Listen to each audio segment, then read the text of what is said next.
Hello, I'm Dave Hart. I'm the preacher for the Winslow, Arizona Church of Christ, and I am so glad that you have chosen to join me today. I will give you a warning. We're going to be talking about a tough subject, and I'm not going to be holding things back. It's too serious of a subject to do that for. And we're going to be looking at some hard things and hearing some difficult things. But it's important. It's important. What we're going to be looking at is our national sin. Our national sin. As a nation, our greatest sin. Now listen, America is a land of many sins. Many sins. We have much to answer for when it comes to God. And there's an awful lot of repentance we need to do. We have made a lot of sins legal in this country. Things such as drinking and gambling. Even prostitution in some places.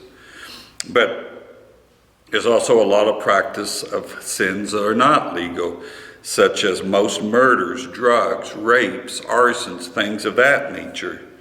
But we have one sin that is of the utmost evil and is legal. Not only legal, but our government promotes it. Our government actually gives money to it, or at least has over time. Has even given money to other nations in order to perform this sin. And one of our two main political parties supports this sin in their actual platform. You don't believe me? Go read it.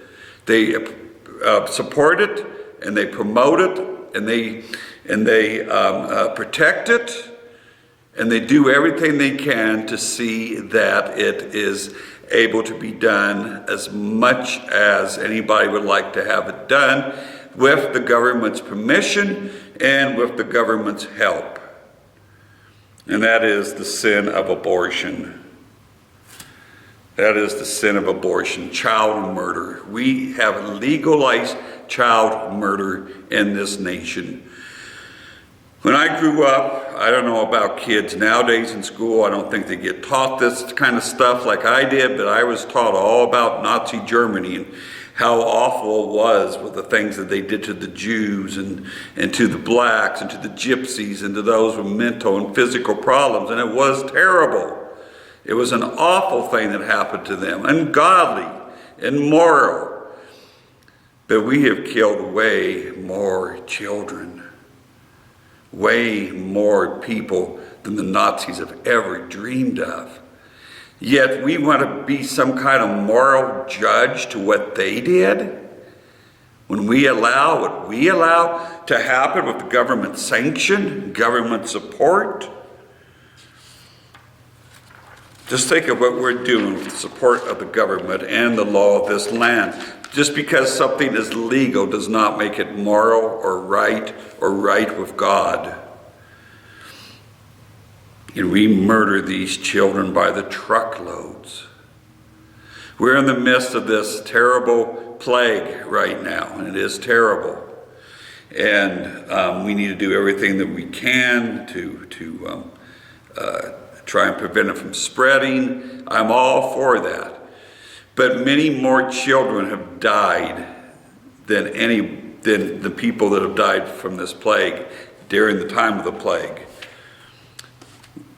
We are killing the weakest and the most innocent of our society.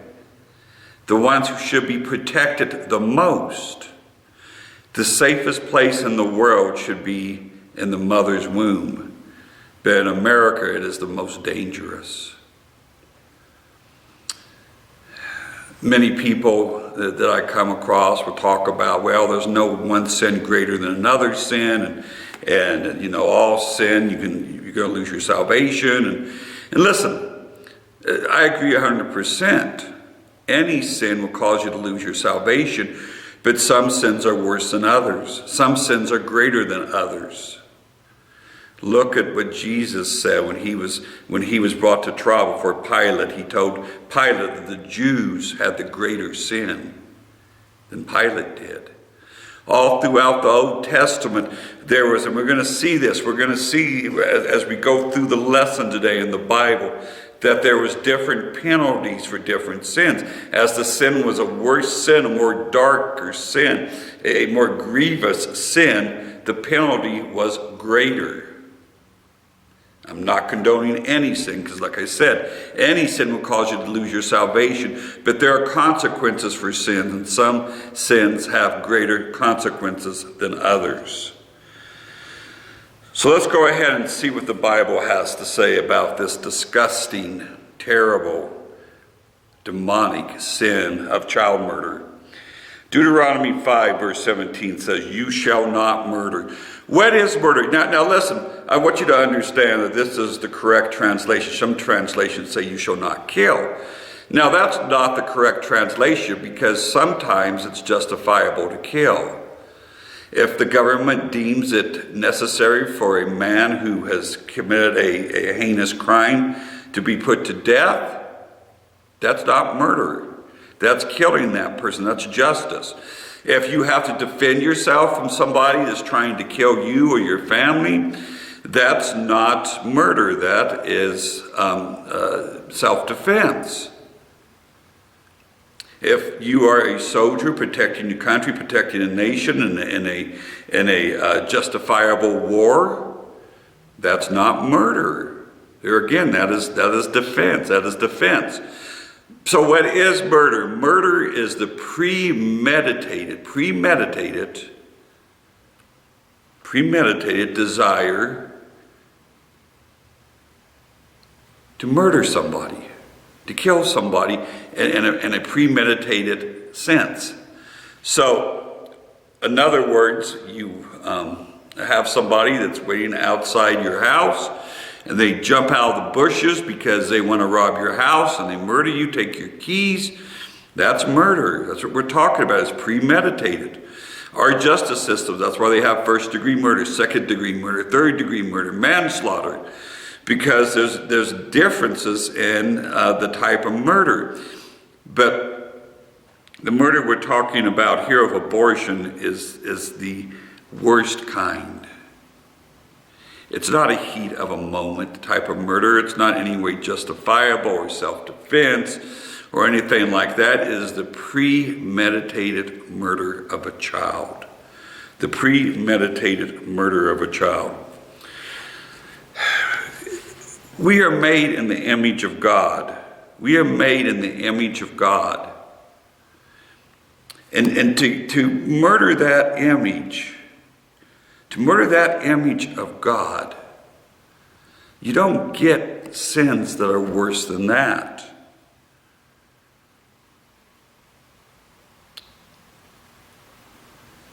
In the Old Testament, there was the pagan gods. But God talks about the most detestable of all the pagan gods. Now, the pagan gods were right, but the most detestable was the god Moloch. Why was the god Moloch the most detestable? Because it was a god that required child sacrifice. And they would call him the smiling god, because when they would throw a child into this altar to the smiling god, as the fire burnt away the child's face, the face went up into a smile. And there's certain places, they tell me, in the Middle East where you can go and still find the bones of babies. It's human sacrifice, and that's what we do with abortion. Abortion is human sacrifice. And don't think it will stop with the children. Don't think it will stop with the children. Already in other countries, and in this country too, they're wanting to do euthanasia, to put people to death, to starve people, to inject them with poison. It will not stop. This is a slippery slope. Once you get on a slippery slope of sin, it just keeps on sliding downwards. It just keeps on sliding downwards. I heard about over in another nation a young girl who nothing physically wrong with her, but she was just not happy of life, and she asked them to put her to death, and if I remember right, they went ahead and did it. It is a slippery slope. And it's sad because in this nation, if you go out, let's say you go out and you destroy eagle eggs, or you go out and you just kill a whole bunch of puppies, you're going to get in trouble. You're going to get in trouble. There's going to be all kinds of organizations that rise up against you.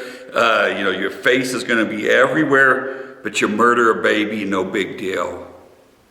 No big deal whatsoever. And of course, this last year we've talked a lot, or a year or two anyway, we've talked a lot about all the way up to the moment of birth, and some have even talked about even after birth. Maybe you have a child and it's deformed, and you should be able to have the right to. When is that going to stop? What happens if 5 years down the road the child develops some kind of a medical or mental condition, or becomes disfigured or scarred up? When does it stop?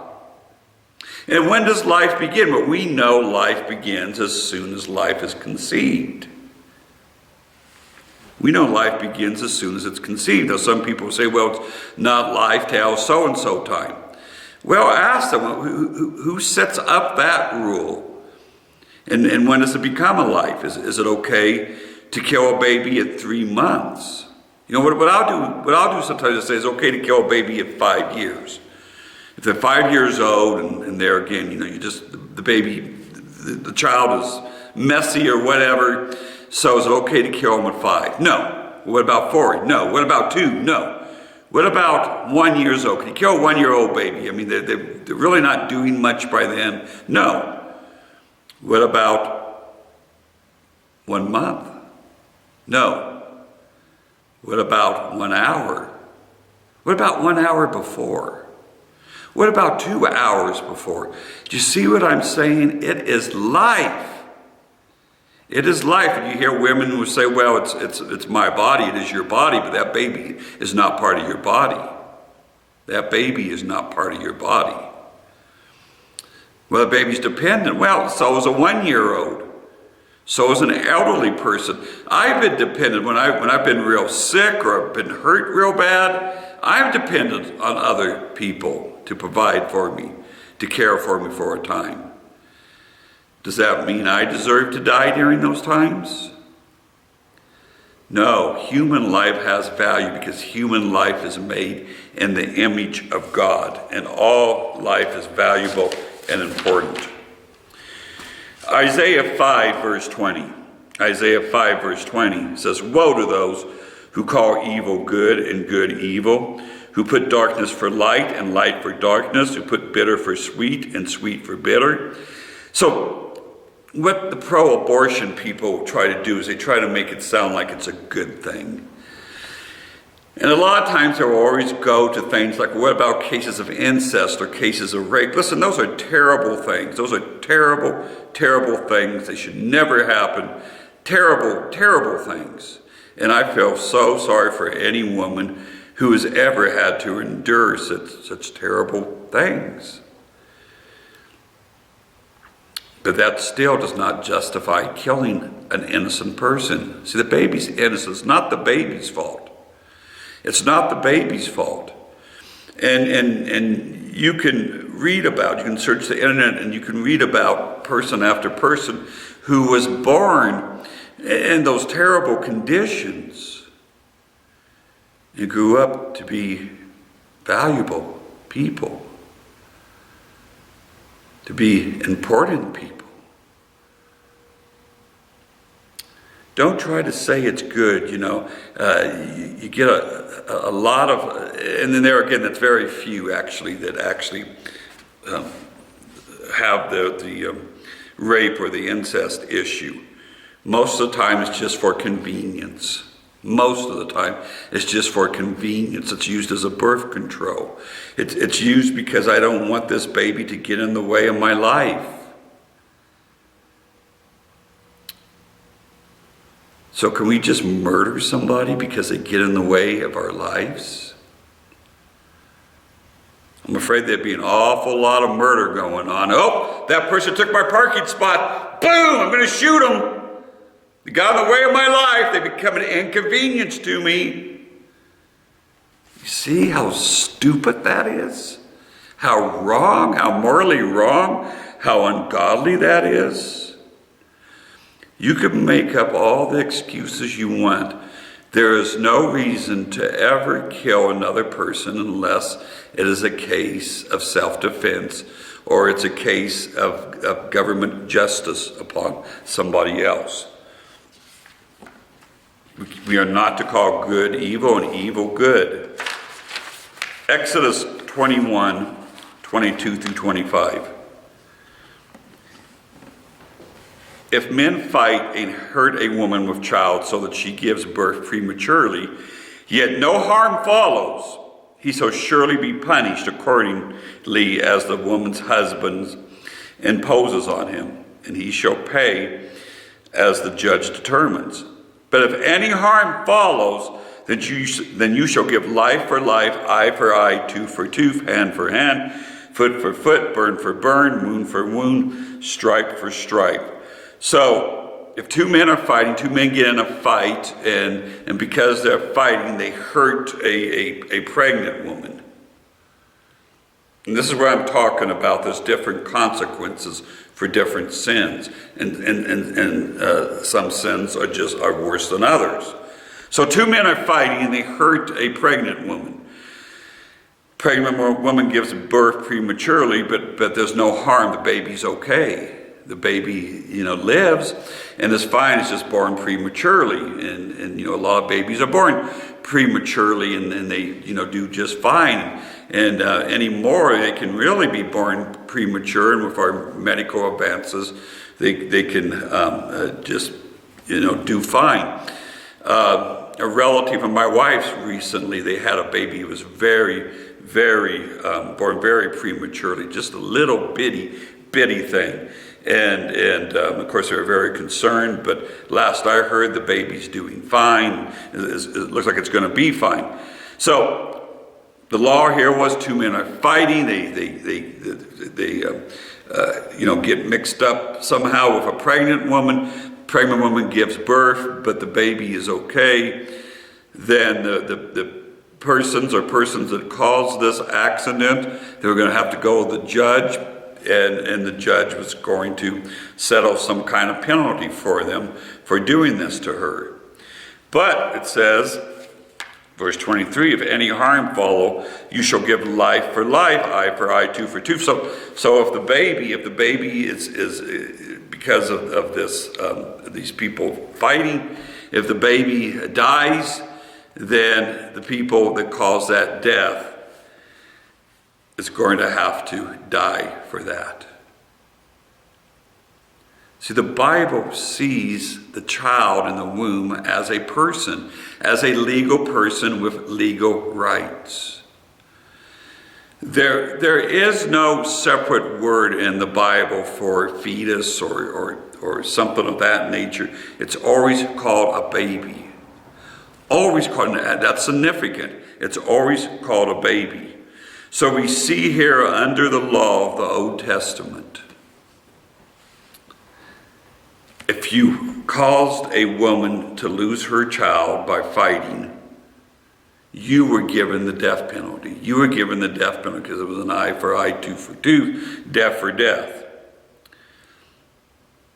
God sees the person in the womb as a legal human being, just as if it was a child outside the womb or a full-grown human. Psalms 139, 13 through 16. Psalms 139, 13 through 16. For you formed my inward parts. You covered me in my mother's womb. I will praise you, for I am fearfully and wonderfully made. Marvelous are your works, and that my soul knows very well.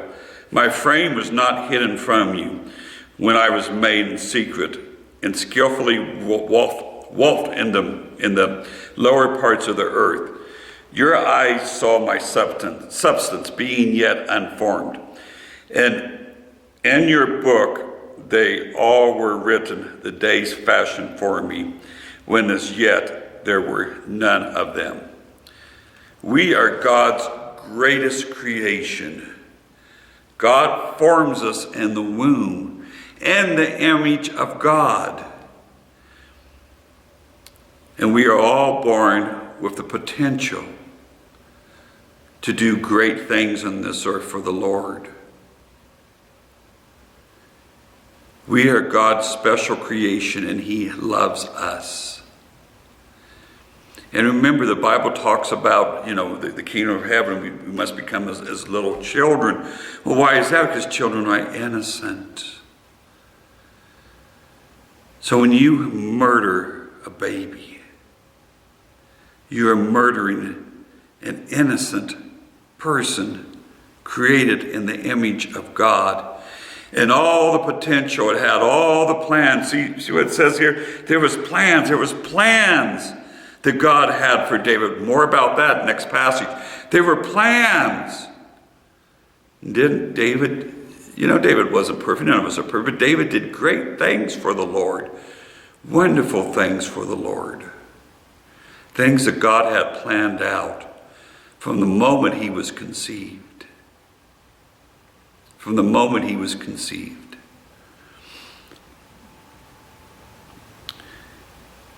What a great and terrible sin it is to murder a child. It's terrible to murder anybody, isn't it? Don't we all hate to hear about murders? And sometimes we have these serial killers that go around and murder, 5, 10, 20 people. And we feel sorry for those people, and we think how awful it is. But yet, so many of us don't bat an eyelash at all the mass murder that is going on with these babies. We take these mass murderers and, put them behind bars, execute them. We don't ever want to see them again. But yet, many support, and even the government helps to pay for mass murderers to kill babies in the womb. How sick we are. How long will God put up with that? Oh, we got a lot of repenting to do. We got a lot of praying to do. We got a lot of changing minds to do. In time, I believe, this nation will look back in horror, just as we look at the horrors of Nazi Germany, with the things that we are doing in this day and time. Jeremiah 1 verse 5. Jeremiah 1 verse 5. Before I formed you in the womb, I knew you. God knows you. Even before you're formed, you're a soul. Before you were born, I sanctified you. I ordained you a prophet to the nations. So before he was even born, he ordained him that he was going to do these great things for him, these great things for his people. They would listen. Who knows who we have murdered? I've heard people say things like, well, when I get to heaven, I'm going to ask God, why didn't he, invent a cure for cancer? Or why didn't he do this or that? And I, of course, have no idea if it would go this way or not, but I could see it going this way. God said, I did send you somebody who was going to cure cancer. I did send you somebody that was going to help promote world peace or all these other things. But you murdered them. You murdered them before they could do the things that I had planned for them to do. What if Jesus' mom was born in this day and age and had an abortion? Think about her situation and how easy it would have been for her to justify this. She was a single girl, probably very young back then. From what I've studied, it was typical for a girl 14, 15 years old to be getting married, a young girl. And in her culture, if that happened out of wedlock, and she was already promised to Joseph, and their engagements back then were different than ours. Our engagements, people get engaged. They don't really see them as being married until they actually get married. They've made some promises, but they can always, walk away from the engagement. But that wasn't the way that culture was. We've got to understand these things. In the culture of the day, in the culture of that day, when you were engaged, it was the same as being married, the way the society looked at it, except for the sexual relationships that can happen till after. But you were seen as being married.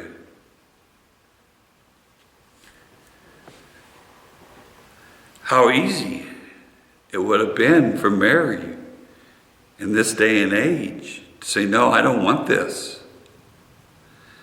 And think of what the world would have been deprived of. What have we been? What has this nation been deprived of because we've murdered it as a child?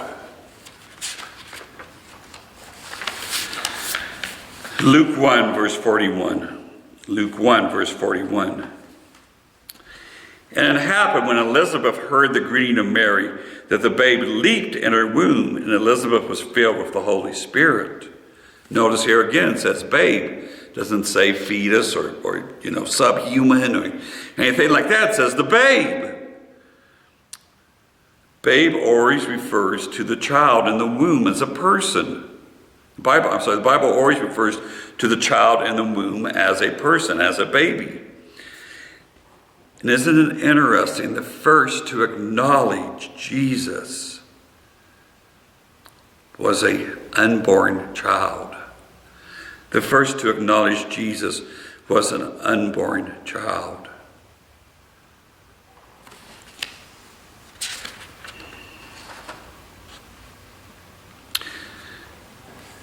I want to talk just for a minute about the process of abortion. There's several ways that they do it. Of course, we got the abortion pill now that kills the baby,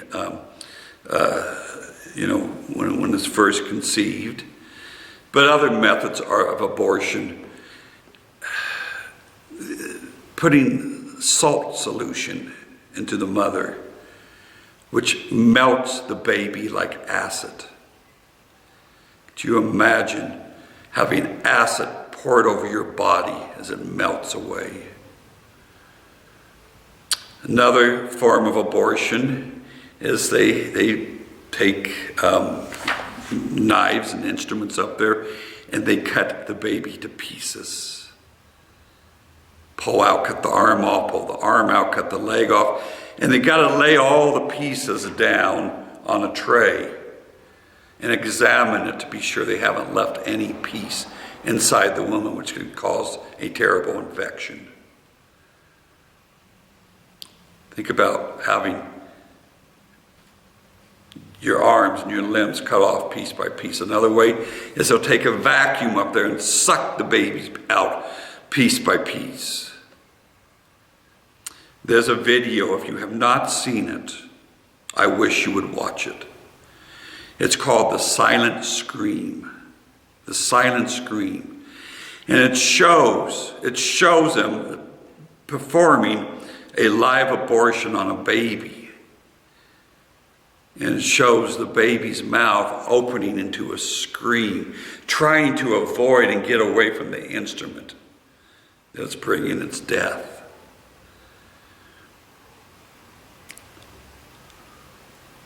I would seldom ask anybody to look at something that's basically put out by Catholic people. But I'm making an exception here. There is a web page, it's also on Facebook, called LifeSite News. LifeSite News. And they keep up mostly with the abortion issue, other issues too. And I would suggest that you make this a place that you go to often to learn more about abortion and what's going on with it, how horrible it is. Stop burying your head. Get involved. Get your church involved. Talk a little bit in just a few minutes. Romans 1, 28 through 32. Romans 1, 28 through 32. And even as they did not like to retain God in their knowledge, God gave them over to a debased mind to do things which are not fitting, being filled with all unrighteousness, wickedness, covetousness, maliciousness, full of envy, murder, strife, deceit, evil-mindedness. They are whisperers, backbiters, haters of God, violent, proud, boasters, inventors of evil things. Disobedient to parents, undiscerning, untrustworthy, unloving, unforgiving, unmerciful, who knowing the righteous judgment of God, that those who practice such things are deserving of death, not only do the same, but also approve of those who practice them. How many of these things is God condemning that are involved in abortion? Well, let's just go through here and look at some of these. Unrighteousness is an unrighteous thing to murder a child. Wickedness, oh, how wicked it is. How wicked it is to destroy a child's life. Covetousness. Well, I don't want this baby because it's going to get in the way of the things that I want in this life. Maliciousness. Oh, is it full of malice? Full of envy. Well, I don't want this baby because I want to go out and party and have fun. I do it like the other girls. I don't want to get in the way. Murder. Often it includes deceit. I'm not going to tell my parents. I'm not going to tell my boyfriend or maybe even a husband. Evil-mindedness. You'd have to be so evil-minded to destroy a human life, a child's life. Not just the mother, but the ones performing it. Haters of God. You'd have to hate God to destroy a person made in the image of God. Violent. Those ways that I just described on how to perform abortion, every one of them are violent. Inventors of evil things. If the tools of abortion aren't evil, what are? Unloving. Unloving. Parents are to love their children. Unmerciful. Ooh. You're having no mercy on a child if you're ripping its guts out and pulling them out. I forgot to mention one other form of abortion. That's late-term abortion. What they do with that is because if the baby comes out of the womb, too big to cut, too big to dissolve with salt solution, too big to vacuum out, they can't pull the baby out of the womb, because if they do that, by law they'd have to try to keep it alive. So they turn the baby around, and they take a pair of scissors or a sharp object, puncture the back of the skull, and then send a vacuum in there and suck its brains out. You won't even find something that horrible in a horror movie. Unmerciful. Unmerciful. But listen, it says not just those who practice these things, but those who approve of these things. Those who approve of these things. So, we are not to approve and support abortion in any way. And this is why we need to be careful of things like who we vote for. If we vote for people who are going to promote and push and even get us to pay our tax monies to perform these things, then we're showing our approval for it. Listen, I'm a one-issue voter, and there's a few things I'm a one-issue voter on. But one of those things is abortion. I would never support, vote for, belong to an organization that accepts, promotes, and is okay with child murder. Some people will say, well, yeah, but you get the other party in there and they don't do anything about it. Well, listen, first of all, a lot of people need to get educated because a lot of times they are doing things. We all should want it just to go away all at once. That's going to be, hopefully it will someday. We just got a new Supreme Court justice in, and hopefully we got enough now that's going to get rid of this at some point. But there's also a lot of laws that chip away at it. That the politicians are doing things. They're defunding things. They're doing what they can. Even the president can only do so much. But I would still rather have somebody that is doing not as much as I would like, or even somebody that was neutral, than somebody that was promoting it and encouraging it, funding it. There is a difference there. There is a difference there. Now, one of the things that we can do to prevent abortion, of course, is that we need to get the extreme sexual immorality in our nation under control. It is out of control. When I was younger, I talked to some of the older people, and we talk about the way morals are, and people sleeping around, and girls getting pregnant out of wedlock. And she told me that that it just wasn't acceptable. That the girls were too scared of their fathers to do things like that. So one of the things that we need to do is we need to teach, or this generation, we need to teach our children to get some sexual morals. Even in the church, listen, I've been in the church all my life and been a minister for a big part of my life now. And we got to stop pretending that these things aren't happening in the church, because they are. And we need to start teaching our children, be open with them, talk openly with them about sex and about God's place for it and about the consequences of it. So we need to start there. We need to start there. If there wasn't sexual immorality going on, most all the abortions would go away. We need to also understand that sins often go together and snowball one into another. So a young girl is sexually immoral, she gets pregnant, the boyfriend says, get rid of it. So she does. So we go from sexual immorality into murder. And it's a pattern that we see in the Bible. Look at David. What did David do? He looked and he saw a woman that was bathing. He ended up having a sexually immoral relationship. And out of that, and because of that, there was 2 deaths. There was 2 deaths.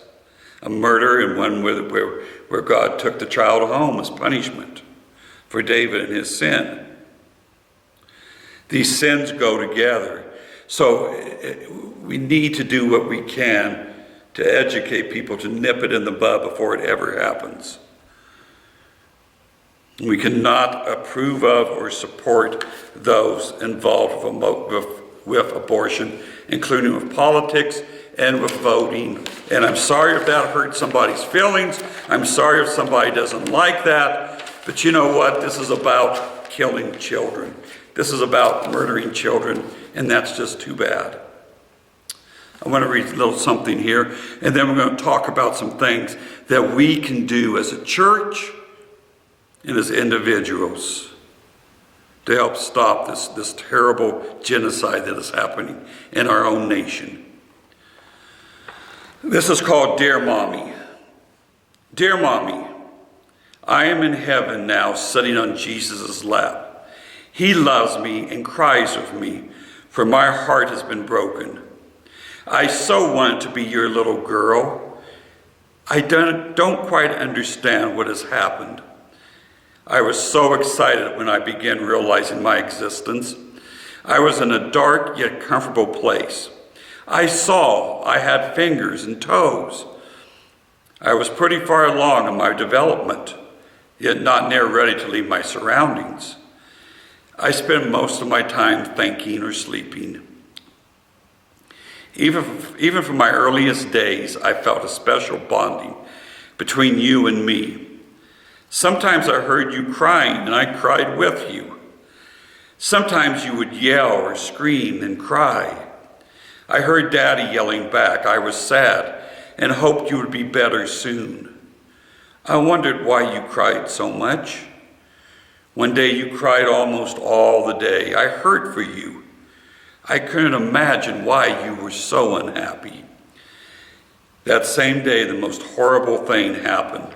A very mean monster came into that warm, comfortable place I was in.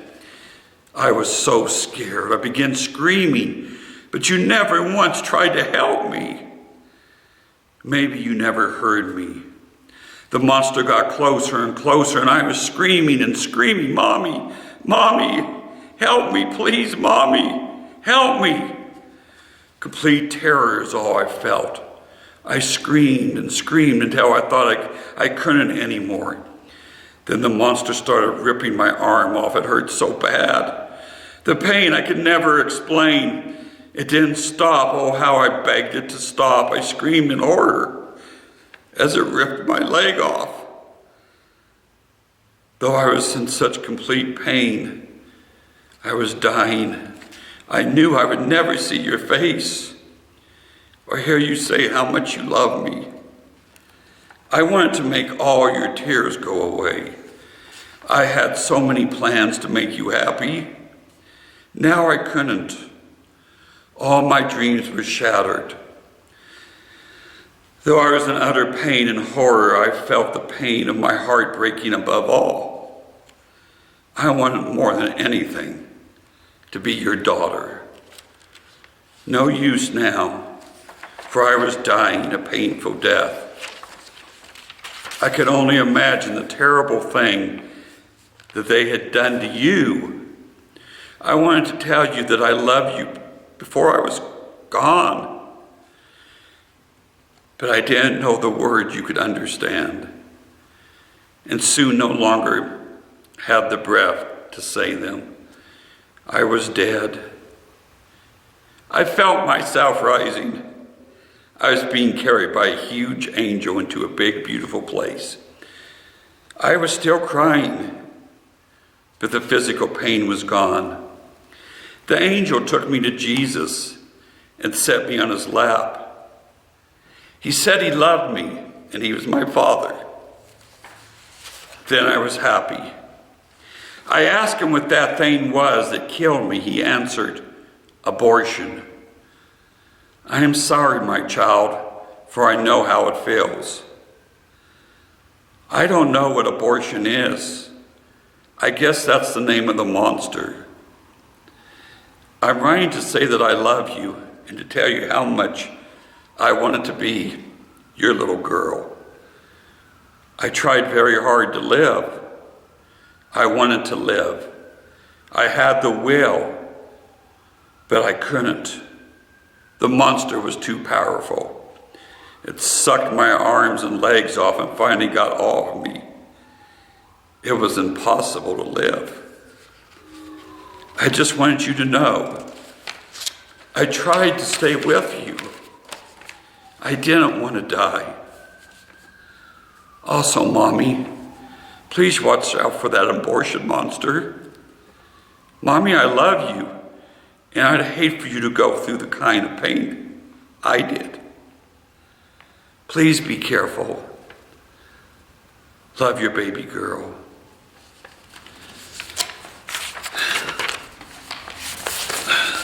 I want to say one thing before we finish the final section here.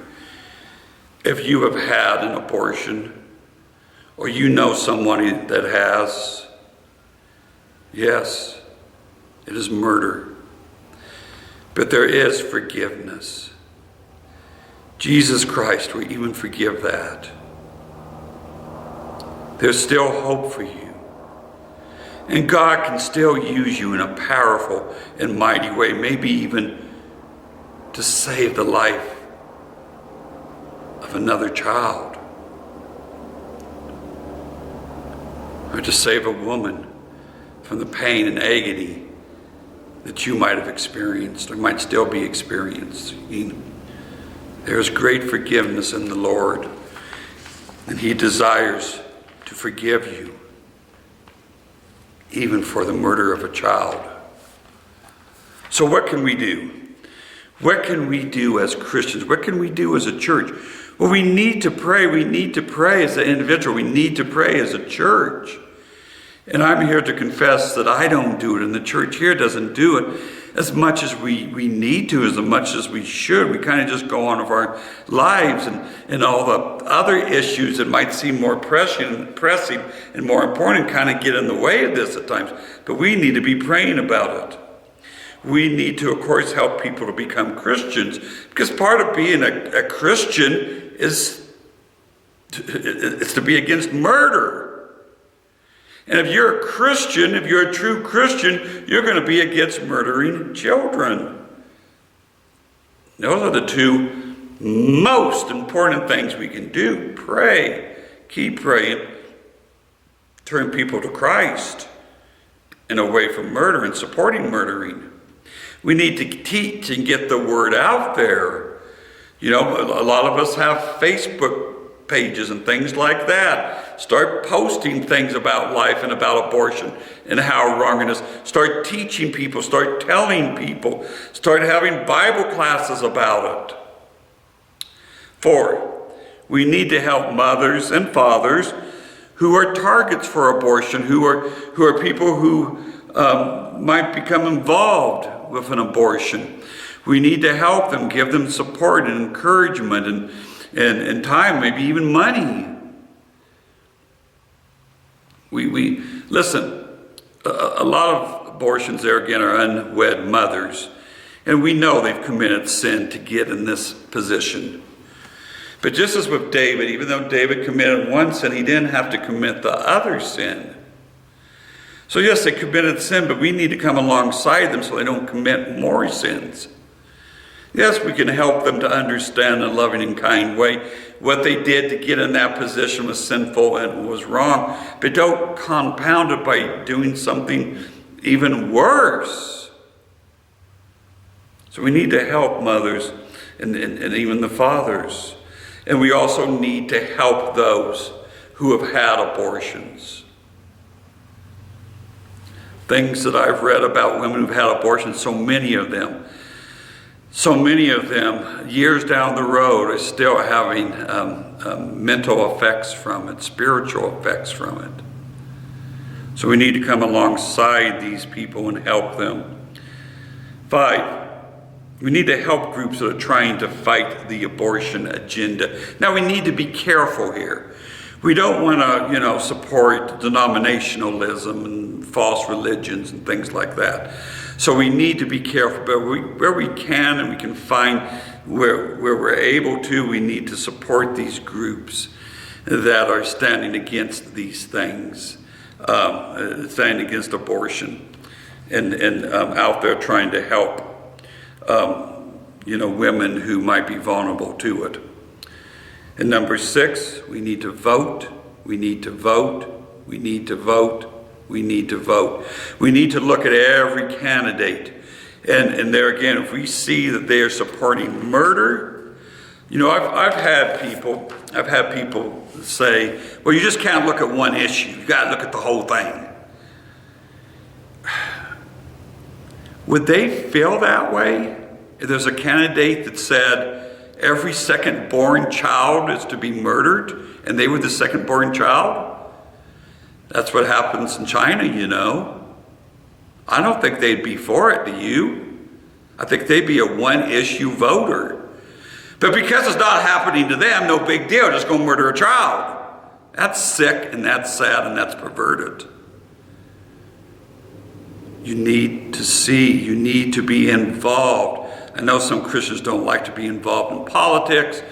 That's too bad. You need to be involved. God has given us a gift in this country, and we have a voice, and we're able to vote people in, and we're able to vote people out, and we need to see where they stand. Some people will say, yeah, but both candidates are evil. There again, men are evil. You're never going to get a candidate in there that's perfect. Some people want to look at their personal lives, and a couple of things about that. All candidates have a personal life, just like all people do, and all people have made mistakes. All candidates have made mistakes.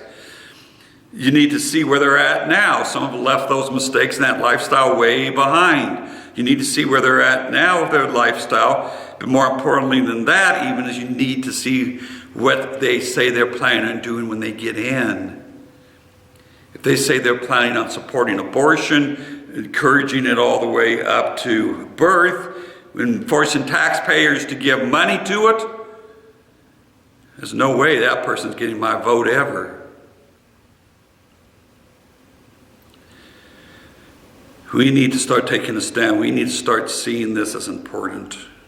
I want to tell one more story before we close here. Oh, this is a true story.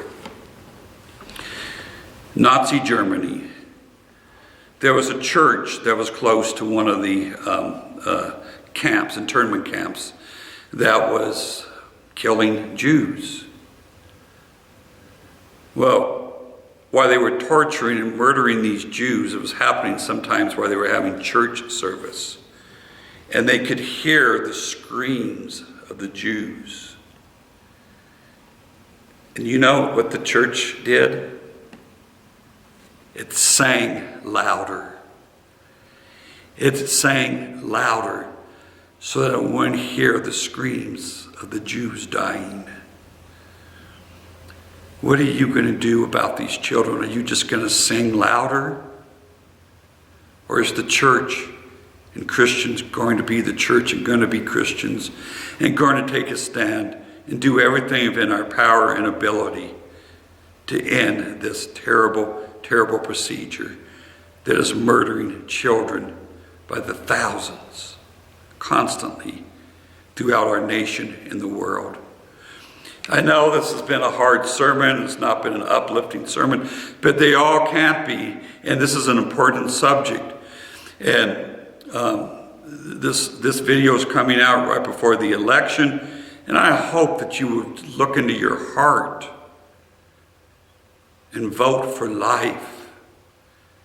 Vote for the children, and vote the way that God would have us to vote. If you're not a member of the Church of Christ, I hope that you will look for a Church of Christ in your area. I hope that you'll visit them, talk with them. I think that you will really, really enjoy these people. And I think that you'll see they go by the Bible and teach God's Word. I hope everybody has a great week. If you found this video helpful, I hope that you'll pass it on to others. God bless you all.